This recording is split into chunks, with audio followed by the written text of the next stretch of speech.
Assalamualaikum warahmatullahi wabarakatuh. Selamat pagi, selamat siang, selamat malam teman-teman semuanya. Perkenalkan, nama aku Iqbal Majid Ramadan dengan 3 digit NIM akhir 046 dari Teknologi Rekayasa Otomasi Sekolah Vokasi Universitas Diponegoro. Nah, di video kali ini saya ingin menjelaskan mengenai web server dan full stack JavaScript.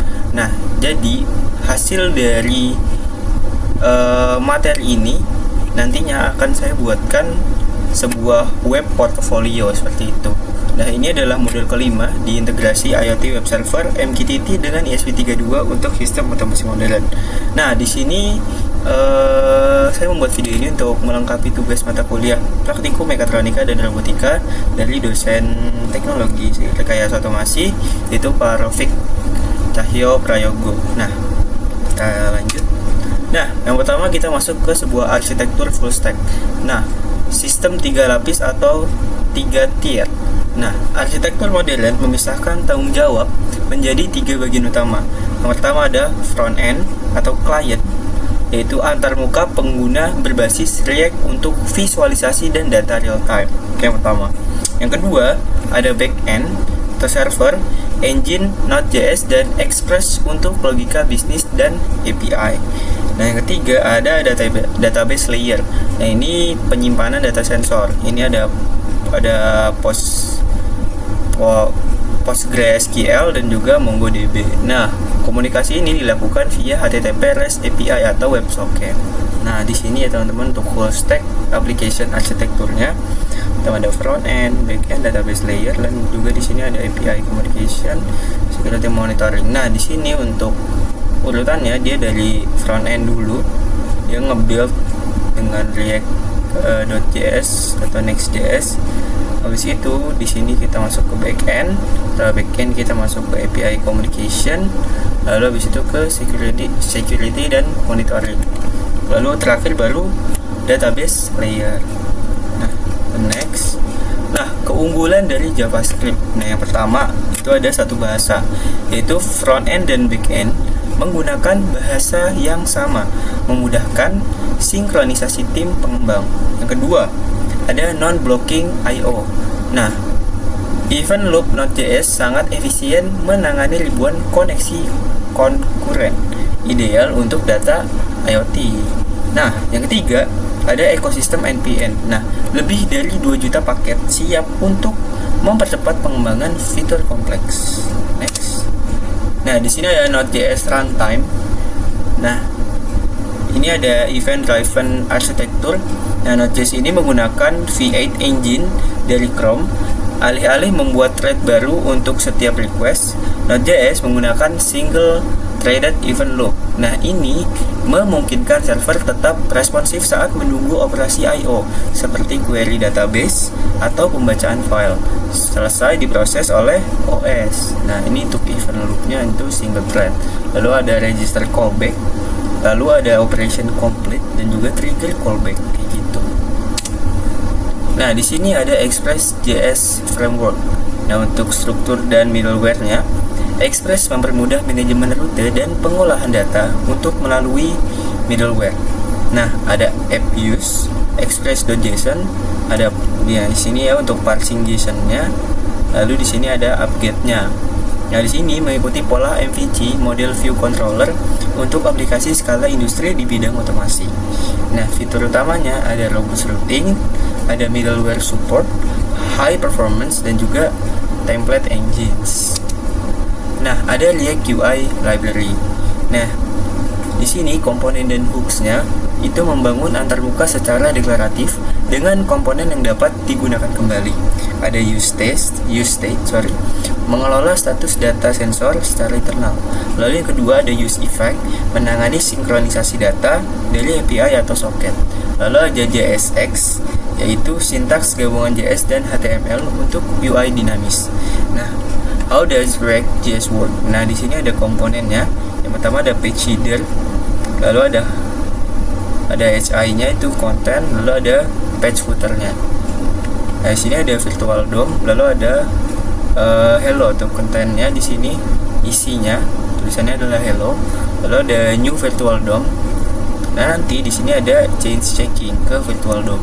Lalu di sini ada web page-nya, ada page header, HI, ada page footer, ada page header, hello, dan page footer gitu. Nah, REST API design. Di sini ada beberapa API design. Yang pertama ada get. Get itu slash API slash sensor. Lalu aksi utamanya itu ambil semua data pembacaan. 1 sukses, 200 oke.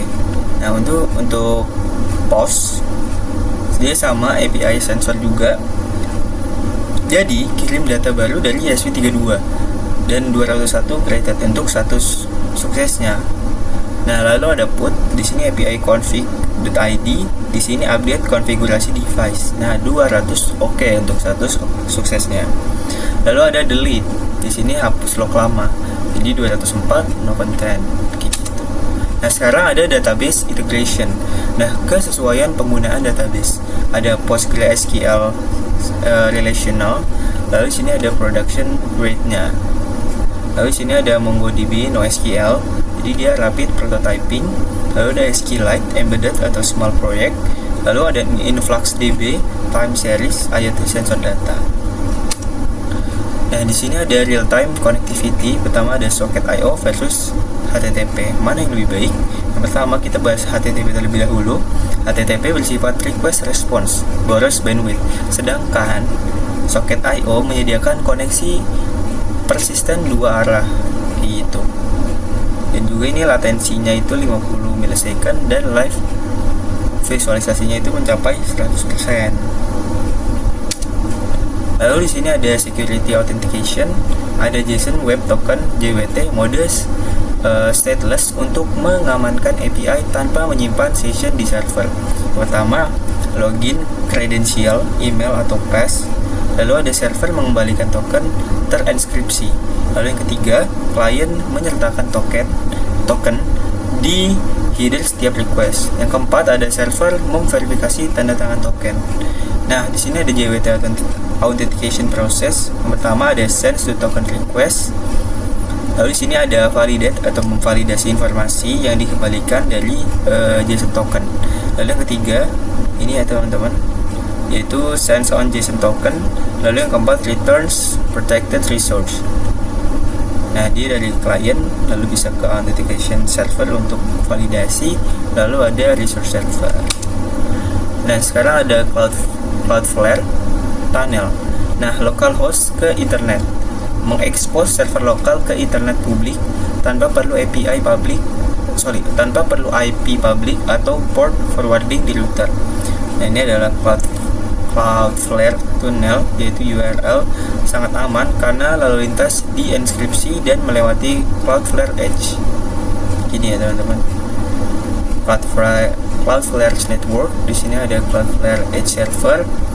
Lalu di sini ada checking config, following mapping from host names to tunnels. Lalu di sini HTTP request example.com. Lalu di sini ada HTTP request example.com. Lalu di sini Cloudflare running my tunnel. Lalu ini untuk server kita.